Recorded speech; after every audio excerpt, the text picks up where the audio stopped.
ദൈവത്തിന്റെ മാറാത്ത സ്നേഹം അനുഭവിക്കുവാൻ നമ്മളിൽ ഒരു തടസ്സമുണ്ട്. അതാണ് മനുഷ്യന്റെ പാപം. ദൈവം നിരന്തരമായി മനുഷ്യനെ സ്നേഹിക്കുമ്പോൾ ആ സ്നേഹം അനുഭവിക്കുവാൻ നമ്മളിൽ നിൽക്കുന്ന ഒരു വലിയ ബന്ധനമാണ് നമ്മുടെയൊക്കെ പാപം. മർത്യമായ ശരീരത്തിൽ ഈ ഭൂമിയിൽ നമ്മൾ വസിക്കുന്ന കാലത്തോളം പാപത്തിന്റെ ബന്ധനം നാം ഓരോരുത്തരിലുമുണ്ട്. അതുകൊണ്ടാണ് പരിശുദ്ധനായ പൗലോസ് റോമായിലെ സഭയ്ക്ക് എഴുതുമ്പോൾ 7-ാം അധ്യായത്തിൽ 15-ാം വാക്യത്തിൽ പറയും, ആരുടെ പാപത്തിന്റെ ചങ്ങലിൽ നിന്നും മോചിപ്പിക്കും. അതവനായ മനുഷ്യൻ എല്ലാവരിലും ഉണ്ട് ഒരു പാപവാസന. അതുകൊണ്ടാണ് നല്ലത് പറയണമെന്നറിയാം, പറഞ്ഞു വരുമ്പോൾ കുറ്റം പറച്ചിലായിട്ട് മാറും. നല്ലത് കേൾക്കണമെന്നറിയാം, പക്ഷെ പരദൂഷണം കേൾക്കുമ്പോഴാണ് സന്തോഷം. നല്ലത് ചിന്തിക്കണമെന്നറിയാം, ചീത്തക്കാര്യം താലോലിക്കുമ്പോഴാണ് ശരീര സുഖം, മനസ്സിലുള്ള ആനന്ദം. എല്ലാവരിലും ഉണ്ട് പാപത്തിന്റെ വാസന. ഈ പാപം എങ്ങനെ കടന്നു വന്നുവെന്ന് നാടകീയമായി അവതരിപ്പിക്കുന്ന ഭാഗമാണ് 3:8 മുതൽ 13 വരെയുള്ള വാക്യങ്ങൾ. മനുഷ്യന്റെ ജീവിതത്തിൽ പാപം എങ്ങനെ കടന്നു വന്നു? നമ്മുടെ മുത്തശ്ശി അമ്മാമ്മ ഔവ്വ ഏകത്തോടത്തിലൂടെ ഒറ്റയ്ക്കിടാക്കുമ്പോൾ നുണയന്റെ അപ്പന്റെ അക്കരെ മുത്തപ്പൻ പാമ്പിന്റെ ചോദ്യം പ്രതീക്ഷപ്പെട്ടു. ഇന്നൊരു ചോദ്യം, മണ്ടിപ്പെണ്ണെ ഔവ്വ വിശക്കുന്നില്ലേ? അവിടെ വെച്ച് വിശക്കുന്നോ? കുടല് കരിഞ്ഞ രൂക്ഷഗന്ധം മുകിൽ അടിച്ചു കയറുന്നു. അത്രയ്ക്കും കട്ടിയുള്ള വിശപ്പെട്ടു. ഇത്രമാത്രം വിശന്നാലും ഒരു പഴവെങ്കിൽ തിന്നാൻ പറ്റുമോ? പഴം. എന്താണ് പഴം? ഒരിക്കൽ ഒരു കവലയിൽ ഒരു പെന്തിക്കോസ് പാസ്റ്റർ പ്രസംഗിക്കുന്നത് കേട്ടു. ആദവും ഹവ്വായും കൂടെ ആദ്യമായിട്ട് സെക്സ് പങ്കുവെച്ചതാണ്, ലൈംഗികത പങ്കുവെച്ചതാണ് ചരിത്രത്തിലെ ഒന്നാമത്തെ പഴം. അതേത് പഴമാണെന്നൊരു പിടിയില്ല. പാസ്റ്ററുടെ വല്ല പഴമായിരിക്കും. ബൈബിൾ പറഞ്ഞ യാതൊരു ബന്ധവുമില്ല. വേദപുസ്തകത്തിൽ പഴം എന്ന വാക്കിന് ഒറ്റ അർത്ഥമേ ഉള്ളൂ, നൈമിഷിക സുഖം. വേറെ ഏതൊരു മരത്തിലെ പഴമല്ല. ഒരു നിമിഷം കൊണ്ട് ചെയ്യുന്ന സുഖത്തിന് ബൈബിൾ ചെയ്യുന്ന വാക്കാണ് പഴം, നൈമിഷിക സുഖം. കാരണം പഴുത്താൽ പിന്നെ അതിന് നിൽക്കുകയില്ല.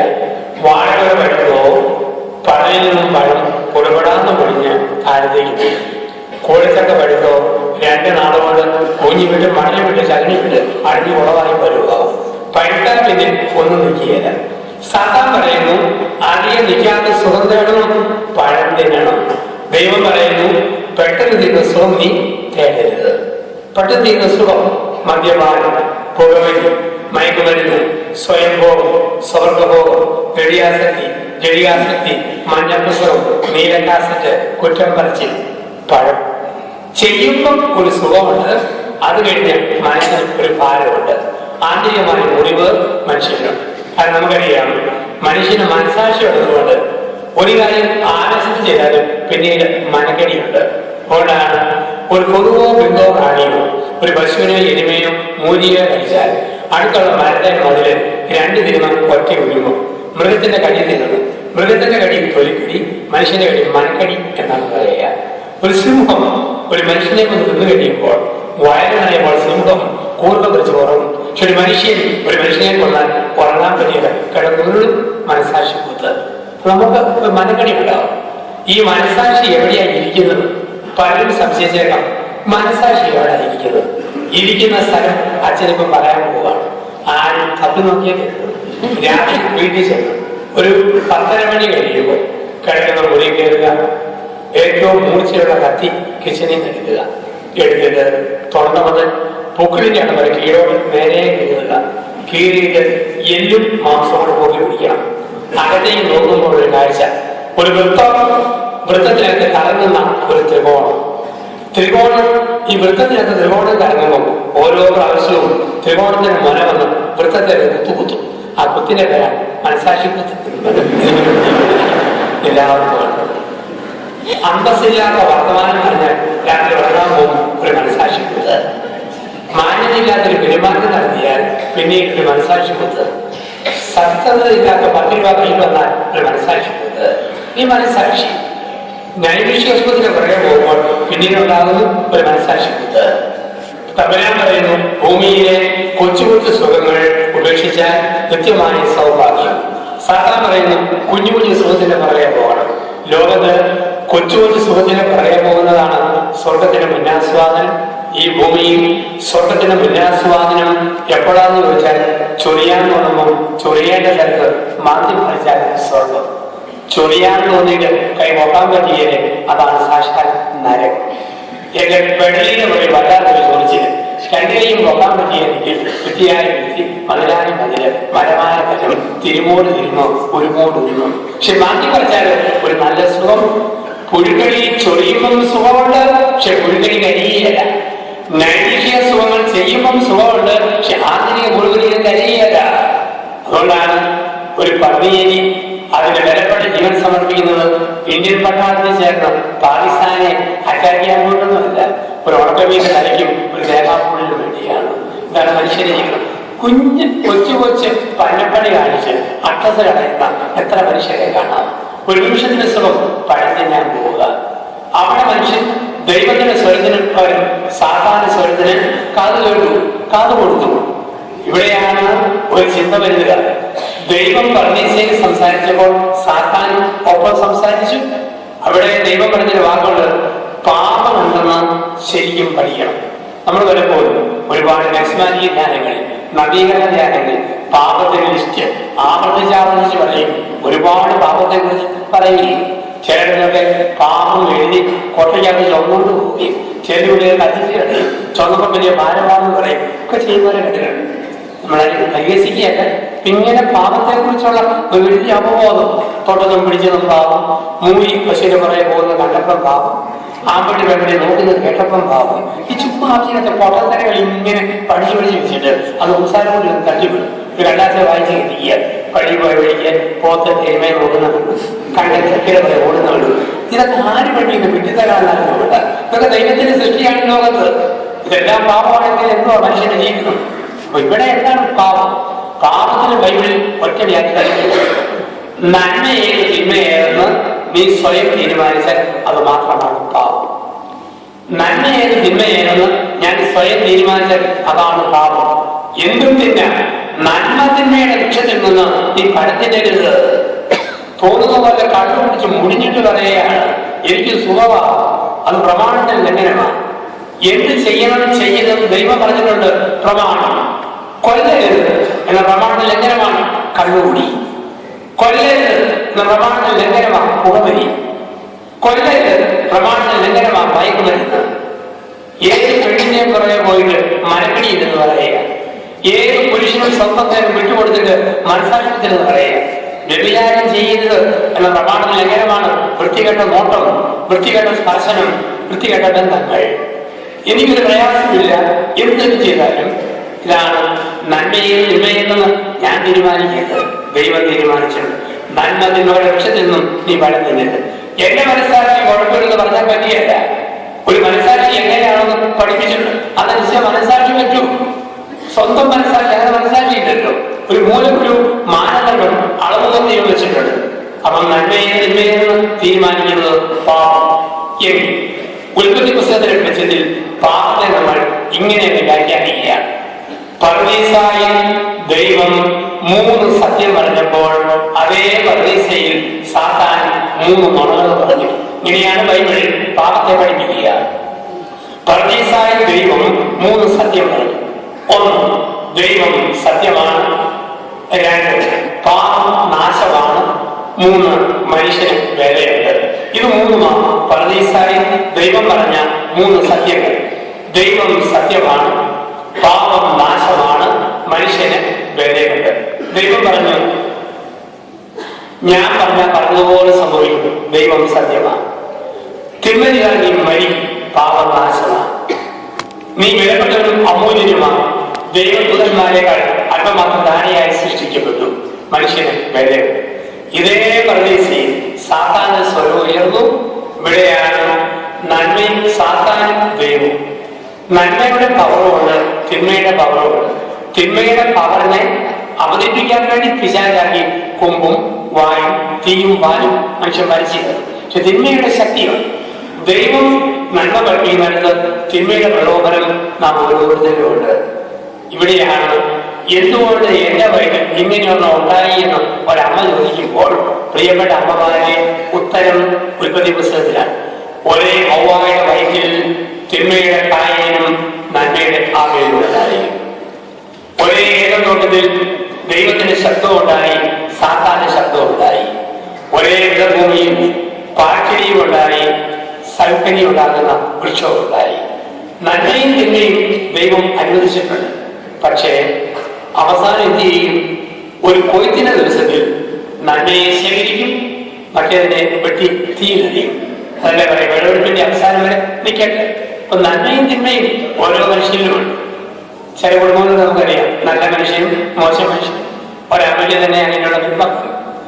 ചിലപ്പോൾ നമുക്ക് നല്ലത് പറയാനേ പറ്റില്ല. യേശു തമ്പുരാൻ തന്നെ ചിലപ്പോൾ പറഞ്ഞ വാക്ക്, ഇവൻ ജനിക്കാതിരുന്നാ മതിയായിരുന്നു, ഇവനെ തിരികെ കെട്ടി ചാകുന്നതാണ് വേണം. ആ കൂടുതലോട് പോയി പറ. ചിലവ് ഈശോ തന്നെ കടുപ്പുള്ള വാക്ക് പറയുന്നുണ്ട്. ഒരു വീട്ടിൽ ചേട്ടനും അനിയനും രണ്ടുപേരും കള്ളുകൂടി, പെണ്ണുപിടി, ചെറ്റപ്പൊടി, വ്യഭിചാരം, വൃത്തികേട് എല്ലാത്തിനും ബിരുദാനന്ദ ബിരുദമുള്ള രണ്ടെണ്ണം. ഒരുത്തൻ വണ്ടിയപകടത്തിൽ മരിച്ചുപോയി. മരിച്ചപ്പം ഇവന് അനിയനാ മരിച്ചത്. ചേട്ടന്റെ സങ്കടം. ഇവനെ അടക്കുമ്പം നല്ല വാക്കൊന്നും പറയാൻ പറ്റിയത്. എല്ലാ നല്ല വാക്കും പറയും. പ്രായമുള്ള വികാരിയസിന് 50,000 രൂപ കൊടിയ കൊടുത്തിട്ട് പറഞ്ഞു, ഓട് പൊളിഞ്ഞു പോയിരിക്കുന്നു, ആകപ്പാട് പഴയ സിമെന്റും പെയിന്റും ഒക്കെ പോയി, എല്ലാവരും പുതുക്കി തൂക്കണം, ഒന്ന് തേച്ച് വൃത്തിയാക്കണം. അച്ഛൻ 50,000 രൂപ മേടിച്ചു. എന്നിട്ട് അവൻ പറഞ്ഞു, എന്റെ അച്ഛ, നാളെ എന്റെ അനിയനെ അടക്കുമ്പോൾ ആ മോശക്കാരനെ ചീത്തയാക്കുന്ന വാക്ക് അച്ഛൻ പറയുന്നത്, അതിന് ഓർമ്മയ്ക്കായിട്ട് ഈ 50,000 രൂപ അച്ഛൻ വെച്ചോളാൻ പറഞ്ഞു. അച്ഛനൊന്നും രക്ഷയില്ല. അടയ്ക്കുന്ന സമയം അച്ഛൻ പറഞ്ഞു, ഇത്രയും ഒരു വൃത്തികെട്ട ജന്മം ഈ ഭൂമിയിൽ പിന്നെ അമ്മ പോലും ഓർത്തു ഉണ്ടാകുന്ന മതിയായിരുന്നു. ആൾക്കാരോർത്തു ഇവരൊക്കെ പണ്ടേ മരിച്ചു പോയാൽ മതിയായിരുന്നു. ശപിക്കപ്പെട്ട ജീവിതങ്ങൾ ഇങ്ങനെയൊക്കെ ഉണ്ടാവും. എങ്കിലും ഒരു കാര്യം പറയാൻ ആഗ്രഹിക്കും, ഇവന് ജീവിച്ചിരിക്കുന്ന സഹോദരനോട് ഇവനെ കമ്പയർ ചെയ്യുമ്പോൾ ഇവൻ വിശുദ്ധനായ ഒരു മനുഷ്യനാണ്. പരിശുദ്ധന്മാരുടെ നാമത്തിൽ ചില ഭൂമിയിൽ ഒന്നുമില്ല നല്ലത് പറയാൻ മനുഷ്യനുണ്ട്.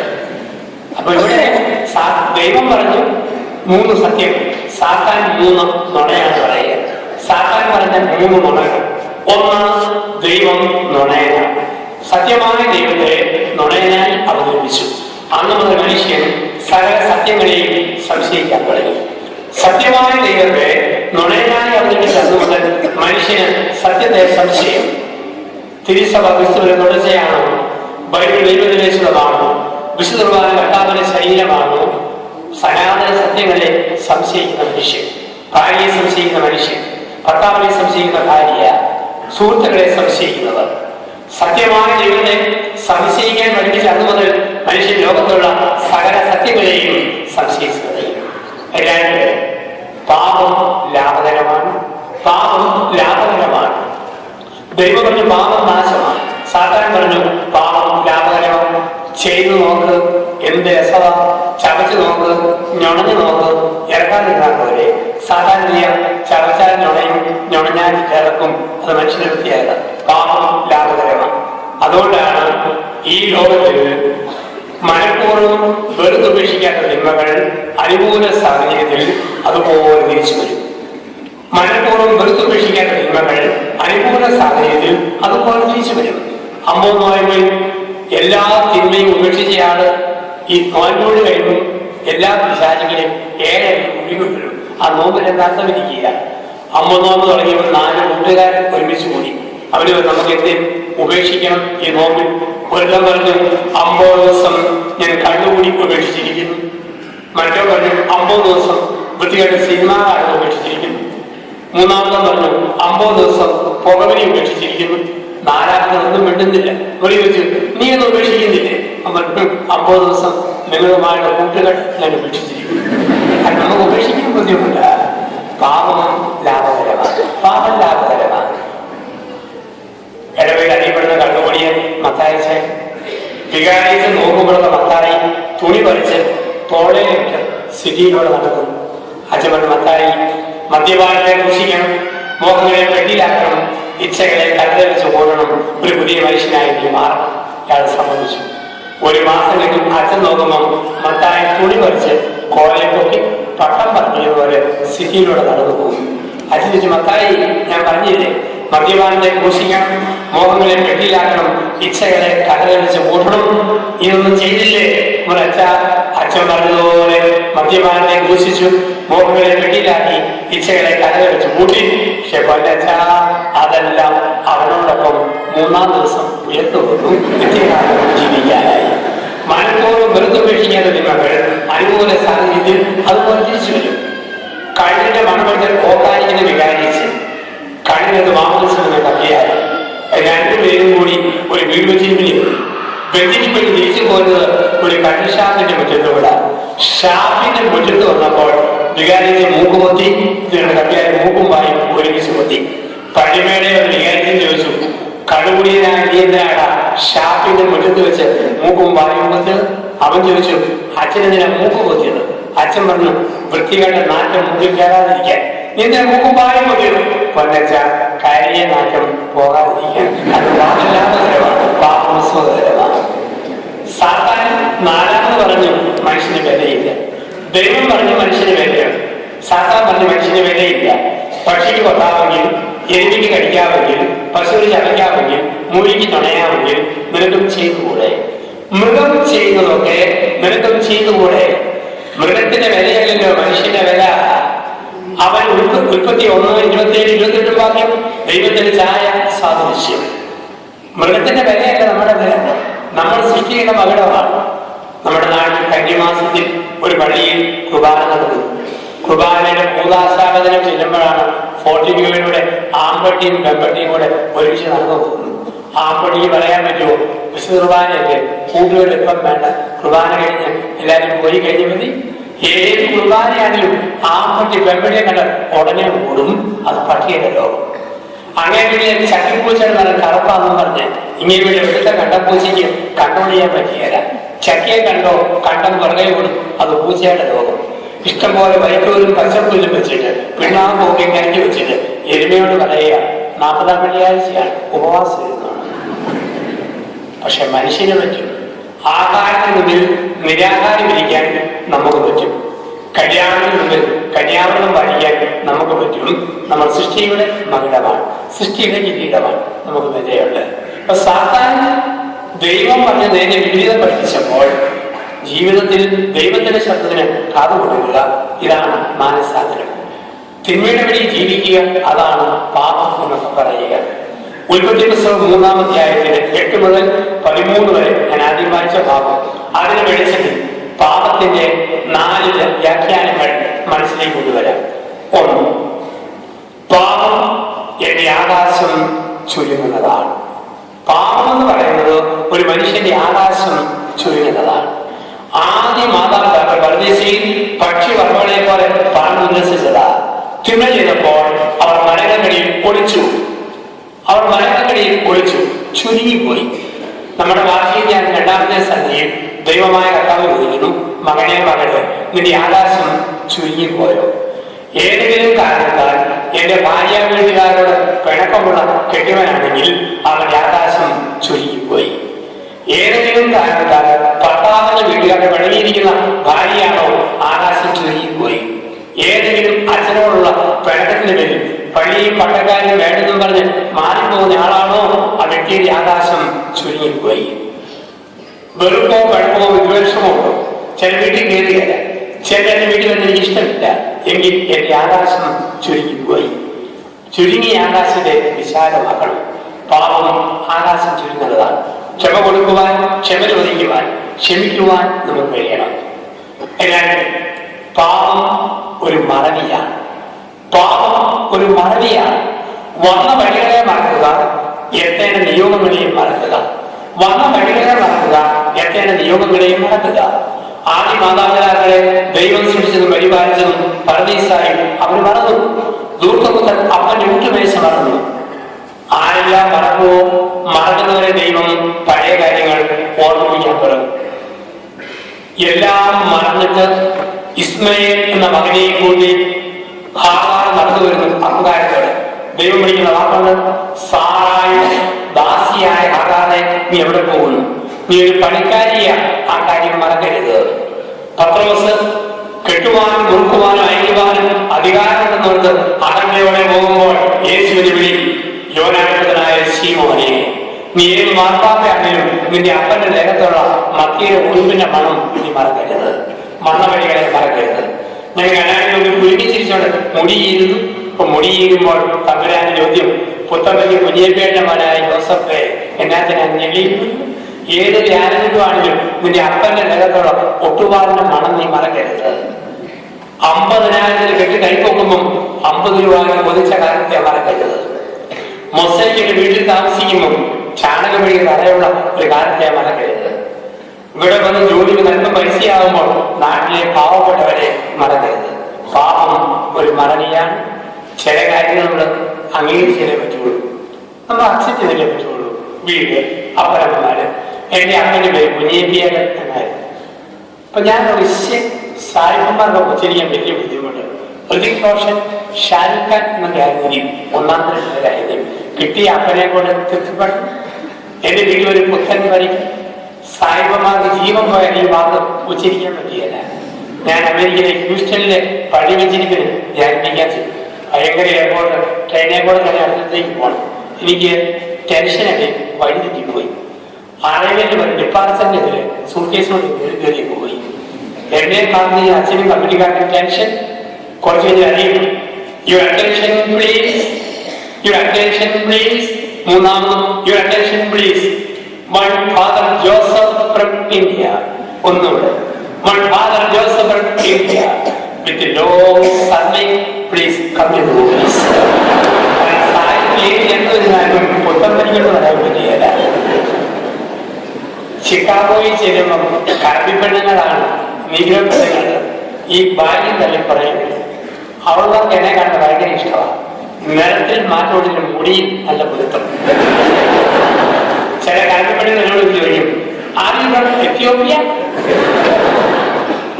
നമുക്ക് അവിടെ നാട് മറക്കാൻ പറ്റുമോ? അയാൾക്ക് ലാൻഡ് ടപ്പിയൊക്കെ മതവഴികളെ മറക്കുന്നത് പാപമാണ്. പാപം ഒരു മറവിയാണ്. മതവഴികളെ മറക്കുക എത്ര നിയമങ്ങളെയും മറക്കുക. ഒന്ന്, പാപം ആകാശം ചുരുങ്ങുന്നതാണ്. 2, പാപം ഒരു മറവിയാണ്. 3, പാപം ഒരു പഴിയിറക്കമാണ്. പാപം എന്ന് പറയുന്നത് sin is a descending process. പാപം ഒരു പഴി ഇറക്കമാണ്. പഴിയിറക്കം എന്ന് പറഞ്ഞു കഴിഞ്ഞാൽ പർദീസായിൽ നിന്നും താഴെ പോയി, ഊട്ടുമേശയിൽ നിന്നും പന്നിക്കുഴിയിലേക്ക് പോയി. ഒരു ജീവിതാന്തസ്സിൽ ദൈവം വിളിച്ചിട്ട് അതിന് ചേരാത്ത ജീവിതം നയിച്ചാൽ അതിന്റെ വാക്കാണ് പഴിയിറക്കം. അച്ഛനായ ഞാൻ കള്ളുകൂടി മോശമെന്ന് പഠിപ്പിക്കേണ്ട ആളാണ്. ആ അച്ഛനായ ഞാൻ കുടിക്കാൻ തുടങ്ങിയാൽ അതെന്റെ പടിയിറക്കമാണ്. പുകവലി മോശമെന്ന് പഠിപ്പിക്കാൻ ഞാൻ പുക വലിച്ചു തുടങ്ങിയാൽ അതിന്റെ പടിയിറക്കമാണ്. കല്യാണം കഴിഞ്ഞാലും പിള്ളകളിയായിട്ട് നടക്കുന്ന ഒരു പുരുഷൻ അവന്റെ ജീവിതത്തിന്റെ പടിയിറക്കമാണ്. കെട്ടിച്ചു വിട്ടിട്ടും ഇന്നും കഠിനമാസം മാറാത്ത ഒരു പെണ്ണായിട്ട് ജീവിച്ചാൽ അത് പടിയിറക്കമാണ്. നമുക്കൊരു ജീവിത അന്തസ്സും അതിന് ചേരാത്ത സംസാരമോ പെരുമാറ്റം വന്നാൽ അതിന് വിളിക്കും പാപം ഒരു പടിയിറക്കമാണ്. 4, പാപം 3 ബന്ധങ്ങളിലുള്ള വിള്ളലാണ്. പാപം എന്ന് പറയുന്നത് 3 ബന്ധങ്ങളിലുള്ള വിള്ളലാണ്. 1, ദൈവബന്ധം. ഉൽപ്പത്തി 3:9 ആദാം നീ എവിടെ? ലോകത്തിന് ആദ്യത്തെ ചോദ്യമുണ്ടായത് ദൈവ മനുഷ്യനെ ഒളിച്ചപ്പെടാം. അതുപോലെ ചോദ്യങ്ങളില്ല. ഉൽപ്പത്തി 3:9 ആദാം നീ എവിടെ? ഈ ലോകത്ത് നമ്മൾ പരസ്പരം ചോദിക്കുന്നത് അറിവ് വർദ്ധിക്കാൻ വേണ്ടിയാണ്. ദൈവം ചോദിക്കുന്നത് അറിവ് വർദ്ധിക്കാൻ വേണ്ടിയല്ല, മനുഷ്യന്റെ ആത്മശോധനയ്ക്ക് വേണ്ടിയാണ്. ഈ രാത്രി ചോദിക്കും, മകനെ മകളെ നീ എവിടെ? ദുബായിൽ വന്നു, കഷ്ടപ്പെട്ട് പൈസ സമ്പാദിച്ചു, വീട് പണിതു, മക്കളെ പഠിപ്പിച്ചു, എല്ലാം വലുതാക്കി.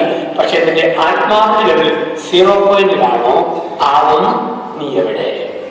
ദൈവമനുഷ്യ ബന്ധത്തിൽ വിള്ളൽ വീടുപോലോ, കുർബാനയ്ക്കൊരു മടി, പ്രാർത്ഥനയ്ക്കൊരു വൈമുഖ്യം, സംസാരിക്കാൻ ഒരു അകൽച്ച, ആവും നീ എവിടെ? 2, മനുഷ്യ ബന്ധത്തിലൊരു വിള്ളൽ. ഉൽപ്പത്തി 4:9 കായൻ നിന്റെ സഹോദരനായ ആബേൽ എവിടെ? കായൻ നിന്റെ സഹോദരനായ ആബേൽ എവിടെ?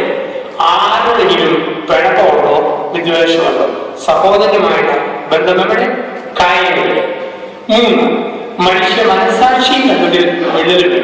ഉൽപ്പത്തി 3 ആദം ഹവ്വ നിങ്ങളുടെ അരനെന്താ പൊഞ്ഞു വെച്ചിരിക്കുന്നത്? അവര് പറഞ്ഞു, അത്തിമരത്തിന്റെ ഇല കൊണ്ടുള്ള അരക്കച്ച. അതെന്തിനാ പൊതിഞ്ഞത്? ഞങ്ങൾ നഗ്നരായതുകൊണ്ട്. ആര് പറഞ്ഞു നഗ്നരാണെന്ന്? ഞങ്ങൾക്ക് തോന്നി തുടങ്ങി ഞങ്ങൾ നഗ്നരാണെന്ന്. മനുഷ്യ മനസാക്ഷി ബന്ധത്തിൽ ഒരു വിള്ളൽ മനുഷ്യൻ അദ്ദേഹത്തിന് ഒളിക്കാൻ തുടങ്ങി. അയച്ചമൊന്നും വേണ്ടാത്ത വർത്തമാനം പറഞ്ഞു തുടങ്ങി, പാത്രം കുറിച്ച് പൊട്ടിച്ചു തുടങ്ങി, അടിച്ചു പിടിച്ചു, കുത്തിന്ന് പിടിച്ചു, ചീത്ത പിടിച്ചു. സെൽഫ് കൺട്രോൾ ഇല്ല, സ്വയം മുറിയുന്ന മനുഷ്യൻ. ഇതിന് മൂന്നിനുമൊക്കെയുള്ള ഒരു പ്രാചീനവും നമുക്ക് ആവശ്യമാണ്. അപ്പം 3 ബന്ധങ്ങളുടെ വിള്ളൽ. എങ്കിൽ പ്രിയപ്പെട്ടവരെ, ബൈബിൾ നമ്മൾ ഇങ്ങനെ വ്യാഖ്യാനിക്കും. പാപം എന്ത് എന്ന് ചോദിച്ചാൽ, 1, കാണാൻ കൊള്ളാവുന്ന പഴം സാത്താൻ ഹവ്വായെ കാണിച്ചു. അതിന്റെ വാക്കാണ് കണ്ണുകളുടെ ദുരാശ. 2, അത് തിന്നാൻ അവൾക്ക് കൊതി തോന്നി. അതാണ് ജനത്തിന്റെ ദുരാശ. 3, ദൈവത്തെ പോലെയാകാൻ ത്വര തോന്നി. അതാണ് ജീവിതത്തിന്റെ അകന്ത. മനുഷ്യന്റെ എല്ലാ പാപങ്ങളും ഈ 3 എത്തിപ്പെടും. 1, കാണാൻ കൗതുകമുള്ള പഴം, കണ്ണുകളുടെ ദുരാശ. 2, തിന്നാനുള്ള കൊതി, ജഡത്തിന്റെ ദുരാശ. 3, ദൈവത്തെ പോലെ ആകാനുള്ള ത്വര, ജീവിതത്തിന്റെ അകന്ത. ഇതായിരുന്നു ക്രിസ്തുവിന്റെ മരുഭൂമിയിലെ 3 പ്രലോഭനങ്ങൾ. മത്തായി 4:1 മുതൽ കാണാവുന്ന ദേശം മുഴുവൻ കാണിച്ചു കൊടുത്തു, കണ്ണുകളുടെ നിരാശ. കല്ലിനെ അമ്മമാർക്ക് തിന്നാൻ തോന്നി, ജഡത്തിന്റെ നിരാശ. ഞാൻ ദൈവത്തല്ലേ ഒരു നഗരം, ജീവിതത്തിന്റെ അകന്ത. 1 യോഹന്നാൻ 2-ാം 15 മുതൽ 17 വരെ വാക്യങ്ങൾ. 1 യോഹന്നാൻ 2-ാം 15 മുതൽ 17 വരെ വാക്യങ്ങൾ. ലോകത്തിന്റെ മോഹങ്ങൾ 3 അവ കണ്ണുകളുടെ ദുരാശ, ജഡത്തിന്റെ ദുരാശ, ജീവിതത്തിന്റെ അകന്ത. ഇത് 3 പ്രിയപ്പെട്ടവരെ, ഏറ്റവും ശ്രദ്ധിക്കേണ്ട അവയവം നമ്മുടെ കണ്ണാണ്. മനുഷ്യന് ഏറ്റവും ശ്രദ്ധിക്കേണ്ടത് കണ്ണാണ്. എല്ലാ തിന്മകളും കയറി വരുന്നത് കണ്ണിലൂടെയാണ്. കണ്ണുകൂടിയാൽ കണ്ണുകൂട്ടി കാണുമ്പോൾ വായി നിറയും പറയും. സിഗരറ്റ് വലിക്കുന്നവന് സിഗരറ്റ് വാങ്ങി കാണുമ്പോൾ ഉമിനീര് പെട്ടെന്ന് കടകുന്ന പോലെ. ഒരു സ്ത്രീയുടെ നഗ്നമായ ദേഹം കാണുമ്പോൾ പുരുഷനും, ഒരു പുരുഷന്റെ നഗ്നശരീരം കാണുമ്പോൾ സ്ത്രീക്കും ജഡത്തിന്റെ പ്രലോഭനം. ഒരു ബ്ലൂബിലും കാണുമ്പോൾ ജടികമായ പ്രലോഭനം. വൃത്തികെട്ട പടം കടിച്ച് കിടക്കാൻ പോയാൽ ജടികമായ പ്രലോഭനം. കണ്ണുകളിലൂടെ തിന്മ കടന്നു വരുന്നു. നമ്മുടെ ശരീരത്തിലെ 3 അവയവങ്ങൾക്ക് പ്രത്യേക പവറുണ്ട്. അല്ലാതെ പിശാചോ മാലാകയോ ദൈവമോ പുണ്യമൊന്നുമല്ല. മിയർ പവർ, സയന്റിഫിക്കായ പവറാണ്. 3 അവയവങ്ങൾ. 1, കൈ. ചിലരോട് രാവിലെ 100 രൂപ മേടിച്ചാൽ വൈകിട്ട് 2 കുത്തുവാള. ചിലരോട് 100 മേടിച്ചാൽ വൈകിട്ട് 500 പൊലിക്കും, കൈപ്പുണ്യം. ചില അമ്മച്ചിമാർ കോഴിക്കറി വെച്ചാൽ ചട്ടിയുടെ 3 കൂടെ പഠിച്ച് നക്കാൻ. ചില സഹോദരിമാർ അതേ കറി വെച്ചാൽ എന്റെ വിലകോടിക്ക് ആരപ്പെട്ടുകൊണ്ടിരിക്കും, ഒരു രുചിയില്ല. ചില ഡോക്ടർമാരും നേഴ്സുമാരും മരുന്ന് കൊടുത്താൽ സൗഖ്യം, ചില അതേ മരുന്ന് കൊടുത്താലും അസുഖത്തിന് ഒരു കുറവുമില്ല. ചില വാഴ വെട്ടിയാൽ സർവകല്ല് പോലെ വലിഞ്ഞു കുത്തിയിരിക്കും. ചില വരഞ്ഞാൽ മതി ഉടനെ വരുത്താൻ തുടങ്ങും. കൈ. ചില കൈകൾക്ക് കാന്തശക്തിയുണ്ട്, ചില നാവിന് കാന്തശക്തിയുണ്ട്. നമ്മൾ പറയും കൈനാഗ്, ചുമ്മാ പറയുന്നതല്ല. ചില നാഗിൽ എഫിക്കസി ഓഫ് ദ വേർഡ്, അത് സയൻസിന്റെ രീതിയാണ്. ചില നാഗിലുണ്ട് പ്രത്യേക കാന്തശക്തി. ചില പറഞ്ഞാൽ ഇരുപതല്ലേ.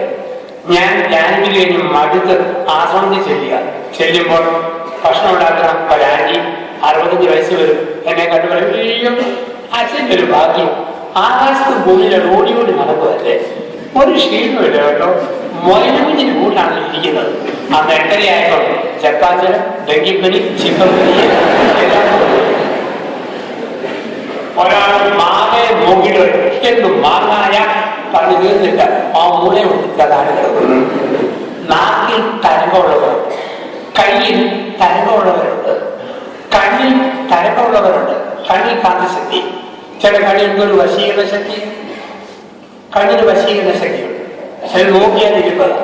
അതുകൊണ്ടാണ് ചില നല്ല അഴവുള്ള കുഞ്ഞുങ്ങളെ പൊതുസ്ഥലത്ത് കൊണ്ടുപോയി തിരിച്ചു വരുമ്പോൾ കുഞ്ഞുങ്ങൾ മാറിപ്പോകുന്നതാണ്. ചില കണ്ണുകൾ ശക്തമായി പരിച്ചതാണ്. കണ്ണിന്റെ കാന്തശക്തിയാണ്. അത് പിശാചോ ദൈവമൊന്നില്ല തോന്നുന്നുണ്ടെങ്കിൽ ഇത് കണ്ണിന്റെ ഒരു പവറാണ്. സയൻസ് തെളിയിക്കുന്നുണ്ട്. മനുഷ്യന്റെ തെലപ്പതിയെ കുറിച്ചൊക്കെ പറയുന്നത് അങ്ങനെ തിരിയുന്നുണ്ട്. ചില നോക്കിയാൽ ഇരുപതാണ്. അതുകൊണ്ടാണ് ചില മനുഷ്യർ നാട്ടിൽ കെട്ടിടം പണിയുമ്പോൾ ആദ്യം ബൊമ്മ, പിന്നെ ഭിത്തി.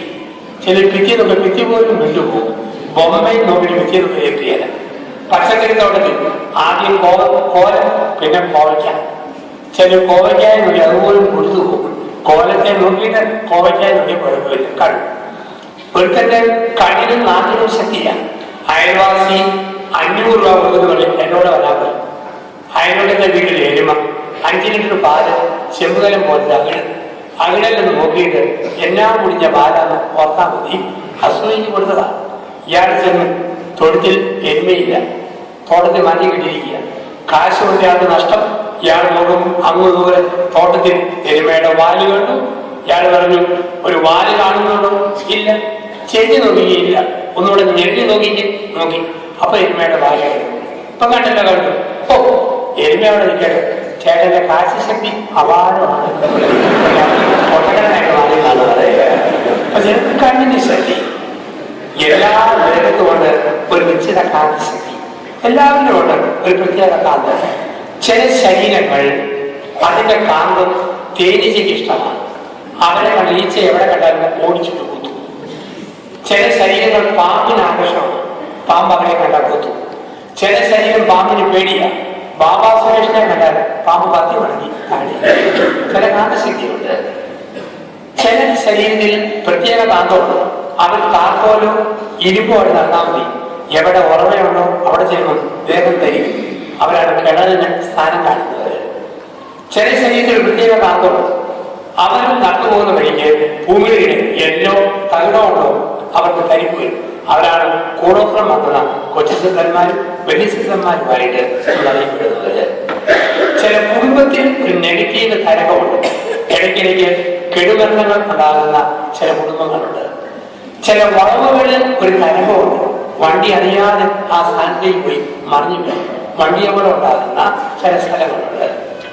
ചില ശരീരത്തിൽ ഇടിമിന്നലിന് ബാബു ചാടി കാണുന്ന രമേശനെ 902 കുടമാണം ആൾക്കുകര ഭാഗത്ത് ഒരേ ജീവിതത്തിൽ ഒരു മിന്നൽ. ബാബുവിന്റെ കാന്തശക്തിയിൽ ബാബു മരിച്ചു വീണു. രമേശനെതില്ല. ഒരിക്കലും രമേശൻ രക്ഷപ്പെട്ടു. വാഗമൺ മല 24 പേരെയും നടുക്കത്തെ ചേട്ടൻ ഇടിമിന്നൽ ഒപ്പിക്കൊണ്ടുപോയി. ബാക്കി ആർക്കൊന്നും പറ്റിയില്ല. ഞാൻ പറഞ്ഞു വരിക, അങ്ങനെയുള്ള നിഷേധാത്മക കാന്തശക്തികൾ ചില ശരീരത്തിലുണ്ട്. അപ്പൊ നമുക്ക് പേടിക്കാനൊന്നുമില്ല. അങ്ങനെ ഓരോന്നും ഉള്ളത് നമ്മുടെ പ്രാർത്ഥിച്ചും കരുണുമെന്ന് രീതിയൊക്കെ നമ്മുടെ ഒരു പോസിറ്റീവ് തരംഗം നമ്മൾ വളർത്തിയെടുക്കുക. പോസിറ്റീവായ തരംഗം വളർത്തിയെടുക്കുക ഈ നെഗറ്റീവ് തരംഗങ്ങളെ അതിജീവിക്കാനായിട്ട്. ഇതൊക്കെ നമുക്ക് അന്ധവിശ്വാസം എന്ന് പറയാൻ പറ്റിയല്ല. എന്തോ ഉണ്ട്, ചില കാന്തശക്തിയുണ്ട്. പക്ഷെ അതിനെ നമ്മൾ ചെയ്യുമ്പോൾ പിശാചാണ്, ബന്ധനമാണ്, കൂടോത്രവാദം, അങ്ങനെയുള്ള പൊട്ടച്ചിന്തകളിലേക്ക് പോകാതിരുന്നാൽ മതി. ഇതൊക്കെ പ്രപഞ്ചത്തിന്റെ ഭാഗം, പ്രകൃതിയുടെ ഭാഗമാണ്. നമ്മൾ പറഞ്ഞു വരിക, നമ്മുടെ ഉള്ള് എങ്ങനെയാണോ കണ്ണ് അങ്ങനെ യാത്ര ചെയ്യും. ഉള്ളുപോലെ കണ്ണ് യാത്ര ചെയ്യും. ഉദാഹരണം, വസ്ത്രപ്രമുള്ളൊരു സ്ത്രീ അവധിക്ക് വരുമ്പോൾ കോട്ടയം ടൗണിൽ ചെന്നാൽ അവിടെ കാണുന്ന മുഴുവൻ അയ്യപ്പാസ്, പാർക്കാസ്, ശീമാട്ടി, നർമ്മദ, പുളിമുണ്ടിൽ, ബോംബെ ഡൈനിങ്, ജൗളിക്കടകൾ മാത്രമേ അവിടെ കാണൂ. സ്വർണ്ണപ്രമുള്ള സ്ത്രീ എന്നാ കാണുന്നത് അലുക്കാസ്, ആലപ്പാട്ട്, ചെറുപ്പം ജൗളി, ഭീമാ ഗോൾഡ്, മലബാർ ഗോൾഡ്, സന്നിജേക്കൻ ജൗളി.